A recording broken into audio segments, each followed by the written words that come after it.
Movie cinema అయితే నాకైతే పర్వాలేదు అనిపించింది అన్న. ఇంకోటి ఏంటంటే ఇంకా డైలాగ్ డెలివరీస్ కొద్దిగా కనెక్ట్ కాలేదన్న జనాలకి. ఏంటంటే కలేజా టైంలో మనకి డైలాగ్స్ ఎలా కొద్దిగా కనెక్ట్ కాలేదు, అది కనెక్ట్ కాలేదు. కాకపోతే ఏంటంటే మహేష్ బాబు పర్ఫార్మెన్స్ చెప్పాలన్న, మహేష్ బాబు పర్ఫార్మెన్స్ 100కి 200% ఇచ్చాడన్న. మహేష్ బాబు గారు లుక్స్, ఆ బీడీ దాకి స్టైల్ గానీ అసలు వేరే ఓల్డ్ లోకి తీసుకుని వెళ్ళిపోయాడన్న. ఒకటే చెప్తా ఉన్నాను, మహేష్ బాబు మాస్ కల్ట్ అనే చెప్పొచ్చు అనమాట. కొన్ని సీన్స్ గానీ ఆ డైలాగ్స్ గానీ ఎస్పెషల్లీ చాలా బాగున్నాయి. ఈ సెకండ్ హాఫ్ ఏంటంటే మనకి మదర్ సెంటిమెంట్ రమ్యకృష్ణ గారి మధ్య మహేష్ బాబు గారి మధ్య సీన్స్ చాలా బాగున్నాయి. అవి ఇంకొంచెం ఎక్కువ పెట్టుంటే చాలా బాగుండేది అనిపించింది అనమాట. కొద్దిగా లాగారు అనమాట. ఆ లాగ్ లాకుండా ఇంకా రమ్యకృష్ణ గారికి ఇంకా కొంచెం మనకి ఇంటర్వ్యూలు స్టార్ట్ అయినప్పటి నుంచే కానీ స్టార్ట్ అయి ఉంటే అది చాలా బెటర్ గా అనిపించింది. ఇంకోటి ఏంటంటే తమన్ బీజిఎం అన్న సాంగ్స్ బాగా ఇచ్చాడు, కానీ బీజిఎం ఏంటంటే ఆ విధంగా ఇవ్వలేకపోయాడు. అలా వైకుంఠపురంలో చాలా బెటర్ గా ఇచ్చాడు. దీంట్లో ఏంటంటే ఒక రూపా తగ్గిందనే చెప్పొచ్చు. మహేష్ బాబు గారి ఫైట్స్ అసలు ఆ లుక్స్ కి ఏ విధంగా కొట్టాలన్న బీజిఎం. ఇప్పుడు ఏంటంటే తమన్ గారిని ఒక్కరినే కాదు, డిఎస్పీ కానీ ఎవరికైనా సరిగ్గా ఇవ్వటం లేదన్న. ఒక అనిరుద్ధ్ తప్ప ఇప్పుడు ఎవరు బీజిఎం ని అంతగా లేపటం లేదు. ఇప్పుడు మన ఎగ్జాంపుల్ దేవరా గ్లిమ్స్ వచ్చింది. దేవరా గ్లిమ్స్ కి హైలైట్ అయింది బీజిఎం. అదే చెప్తాను, దమ్ అంటే మన హీరోని లేపాలి కదన్నా. జైలర్ ఏముందన్న స్టోరీ, రజనీకాంత్ గారే చెప్పారు కదా, బీజిఎం తోటి సినిమాలు ఎక్కడికి వెళ్ళిపోతాయని. ఏంటంటే ఫ్యాన్స్ కోరుకునేది కదా అదే కదా. ఆ సీన్ ఏంటంటే సీన్ ఎలా ఉన్నా కానీ బీజిఎం కి కనెక్ట్ అయిపోతాడు ఆడియన్స్. జైలర్ లో కూడా అదే జరిగింది, విక్రమ్ కూడా అదే జరిగింది. ఈవెన్ కుర్చీ ఏమైనా వర్కౌట్ అయిందా? కుర్చీ వర్కౌట్ అయింది. సాంగ్ అయితే ఫుల్ 100కి 300 జనాలు మొత్తం జెంట్స్ కన్నా లేడీస్ ఎక్కువ గోల్ చేశారన్న. కుర్చీ పట్టుకునే అది స్టెప్ ఉంటుంది మహేష్ బాబు గారు వేసే స్టెప్, అదవుతే అసలుకి హైలైట్ అనే చెప్పొచ్చు. అజయ్ ఘోషాల్ ఏమైనా తిరిగిందన్న? చాలా బాగుందన్న. అజయ్ ఘోషాల్ ఒక 20 minutes క్యారెక్టర్ ఉందన్న. ఫస్ట్ సీరియస్ గా ఉంటాడు, విలన్ గా ఉంటాడు, కామెడీ ఉంటాడు. 3-4 టైప్ ఆఫ్ యాక్షన్స్ మనకి ఇచ్చాడు అనమాట. ఎక్స్ప్రెషన్స్ గానీ ఆ యాంగిల్స్ గానీ అసలు అజయ్ ఘోష్ గారికి అసలు మంచి క్యారెక్టర్ అని చెప్పొచ్చు. ఆయన చేసిన సినిమాలే కల్లా ఇది చాలా చాలా బెటర్. ఇంకోటి మనకి ఫైనల్ ట్విస్ట్ ఏంటంటే రావు రమేష్ అన్న. రావు రమేష్ ఉన్నట్టుండి ఒక్కసారిగా బాంబు పేల్చి ఎలా ఉంటుందో అలా బాంబు పేల్చాడనే చెప్పొచ్చు. ఓవరాల్ గా సినిమా చూడండి. సెకండ్ హీరోయిన్ పెట్టి ఉపయోగం ఉందా? శ్రీలీల కాకుండా శ్రీలీలనే సరిపోయిందన్న. సెకండ్ హీరోయిన్ ఏంటంటే మందు పడుతుంది అని అంటారు బయట. అదే ఊరకలా వచ్చిపోయినట్టే ఉంటది అనమాట. ఓవరాల్ గా ఏంటంటే సంక్రాంతికి ఫ్యామిలీతో కలిసి చూడండి. మదర్ సెంటిమెంట్ ఉంది. ఫ్యామిలీలో ఎక్కువ ఇష్టపడే వాళ్ళు కానీ ఫాదర్ మదర్. హనుమాన్ దీన్ని కంపేర్ చేస్తే హనుమాన్ వేరు, ఇది వేరు. నా దేవుడు ఇది ఏంటంటే ఇది మా సినిమా, దానికి దీనికి మనం పోటీ పెట్టకూడదు. ఇంకా రేపు మిగతా 2 సినిమాలు ఉన్నాయి, వాటికి కావాలంటే కంపారిజన్ చేసుకోవచ్చు. థ్యాంక్ యూ అన్న. తన న్యాయం చేసిండు. మనం అనుకుంటాం కానీ అన్ని పాటలు బాగున్నాయి. మనం కుర్చీ మడత పెట్టే సాంగ్ ఇంకొక 2 minutes మధ్యలో సాంగ్ ఉంటుంది. మామయ్య సాంగ్ చాలా బాగుంది. వెన్నెల కిషోర్, మహేష్ బాబు గారు ఉన్న సీన్ మనం అందరం ఎంజాయ్ చేస్తాం.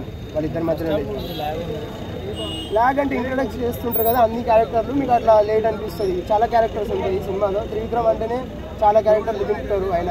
సో దాన్ని చూసినప్పుడు మనకు అనిపిస్తుంది కదా ఈ లాగ్ అవుతుంది అది. క్యారెక్టర్స్ అన్ని అడాప్ట్ చేసుకునే టైం పడుతుంది. అందుకే సెకండ్ హాఫ్ మనకు నచ్చుతుంది అంతే. సంక్రాంతికి బాలయ్యబాబు గారు, చిరంజీవి గారు మంచి బ్లాక్ బస్టర్లు ఇచ్చారు కదా, ఆ హైప్ వచ్చిందంట అన్న. ఆ సినిమాలు ఈ సినిమాతో కంపారిజన్ లేదు. ఈ సినిమా ఆ సినిమా హైప్ అంటే ఇంకా చూడండి. హైప్ అంటే 1 AM కి ఇంతమంది జనాలు, 4 AM కి ఇంతమంది జనాలు వస్తారు. ఇది ఒక్క థియేటరే, ఇట్లా ఎన్ని థియేటర్లు ఉన్నాయి? ఈవినింగ్ షోకి కష్టం అంటున్నారు. మరి ఇంతమంది పొద్దునే చూస్తే ఇంకేడొస్తాయి అన్న. కానీ అయినా చూసేటోళ్ళు ఉంటారు, మళ్ళీ రిపీట్ చూస్తారు. ఇప్పుడు ఫ్యామిలీస్ రారు, ఈ టాకులు విని ఫ్యామిలీస్ వస్తారు. రేట్లు కొద్దిగా ఎక్కువ ఉండొచ్చేమో. ఖచ్చితంగా సంక్రాంతి తగ్గ సినిమానే. నేను హనుమాన్ చూడలేదు కానీ ఏం మాట్లాడలేదు. సరిపోద్దా? క్లైమాక్స్ ఎలా ఉంటుందో అలానే ఈ సినిమాలో కూడా క్లైమాక్స్ అదే మదర్ సెంటిమెంట్ తో పిండేస్తాడు. అన్న కుర్చీ సాంగ్ వర్కౌట్ అయిందన్నా? డాన్సులు బాగా ఉన్నాయి. అలా ఏం లేదు. అంటే ఇప్పుడు జనాలను ఎంటర్టైన్ చేయాలంటే సినిమాలో పేపర్ మీద పెన్ను పెట్టినప్పుడు ఓన్లీ ఫైట్లు వీటినే పెడితే కుదరదు కదా, డాన్సులు కూడా పెట్టాలి కదా.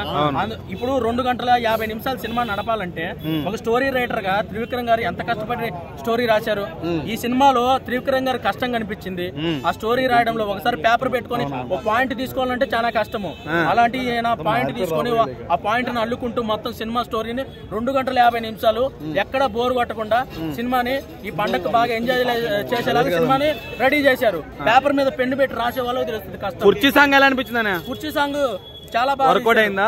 శేఖర్ మాస్టర్, జానీ మాస్టర్ ఎవరో శేఖర్ మాస్టర్ చాలా బాగా డాన్స్ కంపోజ్ చేశారు. ఈ సినిమా బ్లాక్ బాస్టర్ బ్రో. అన్న ఇంకో హీరోయిన్ ఉంది కదా, ఏందన్న క్యారెక్టర్? ఆమె క్యారెక్టర్ ఏం లేదు బ్రో. మహేష్ బాబుకి ఒళ్ళు పట్టడాలు, మహేష్ బాబు మందు తాగుతుంటే ఆయనకి వాటర్ బాటిల్ అందించడాలు, ఇలాంటి స్టఫ్ అందించడాలు, ఇలాంటిదే. క్యారెక్టర్ ఏమీ లేదు ఆ సినిమాలో. ఆమ్లెట్లు వేయడాలు. ప్రకాష్ రాజ్ గారు ఉన్నారు కదా, ఏమైనా వర్కౌట్ అయింది? ఆయన ప్రకాష్ రాజ్ గారికి దాన్ని ఏమంటారు, ఈ మధ్య కాలంలో అలాంటి క్యారెక్టర్ పడ్డము ఆయనకి ఆయన లైఫ్ లో టర్నింగ్ పాయింట్ యాక్టింగ్ కెరీర్ లో. ఇంత ముందు అన్ని డాన్ క్యారెక్టర్లు అవి ఇవి చేసేవాడు. ఎగ్జాంపుల్ దాన్ని ఏమంటారు, వాల్తేరు వీరయ్యలో అలా డాన్ క్యారెక్టర్లు అలాంటివి చేసేవాడు. శతమానం భవతి క్యారెక్టర్లు అన్నింటినీ దాన్ని ఏమంటారు, శతమానం భవతి, సీతం వాటిలో సిరిమల చెట్టు అలాంటి క్యారెక్టర్లు చేసేవాళ్ళు. ఈ సినిమాలో ఒక మంచి క్యారెక్టర్ చేశారు. కదా, ఆయన పర్ఫార్మెన్స్ ఎట్లా అనిపించింది? పర్ఫార్మెన్స్ ఒక కాంట్రాక్ట్ కిల్లర్ లాగా కామెడీ చేశాడని తెలిసింది. చాలా బాగా కామెడీ చేశారు, చాలా బాగా ఉంది. తమన్ వర్కౌట్ అయిందా? బీజిఎం తమన్ వర్కౌట్ అయింది బ్రో. వర్కౌట్ అయింది. అది తమన్ బాగా బ్యాక్గ్రౌండ్ మ్యూజిక్ అందించాడు. బాగా చేశాడా? చాలా బాగా చేశాడు. ఓవరాల్ గా సినిమా హిట్. Thank you.